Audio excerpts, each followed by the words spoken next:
So చూడండి almost అయితే అయిపోయింది కర్రీ. ఇప్పుడు ఫైనల్ టచ్గా పచ్చిమిర్చి వేస్తే తినేటప్పుడు అదిరిపోతుంది అనమాట. సో దాంతోపాటు పుదీనా కూడా చాలా మంది ఫస్ట్ వేస్తారు, కానీ లాస్ట్ ఎన్ని ఫ్లేవర్స్ అనేటివి బాగుంటాయి అనమాట. ఆ తర్వాత కొంచెం కొరియాండర్ అది కొత్తిమీర అనమాట ఫ్రెష్ వేసుకుంటే సూపర్గా ఉంటుంది. పొయ్యారు బామ్మ కాళ్ళే. మసాలాలో వాటర్ అయితే యాడ్ చేసుకుంది చెల్లెలు చామంతి. అక్క పూబంతి నీకు పగులుతుంది, పగిలింటేనే ఇంటికి వచ్చి అదిరిపోయింది చికెన్ ఫ్రై.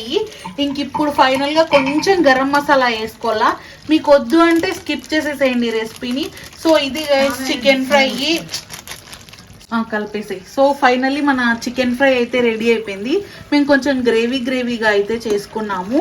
సో మీకు కావాలంటే ఇంకొంచెం డ్రైగా చేసేసుకోవచ్చు. అండ్ ఇంకా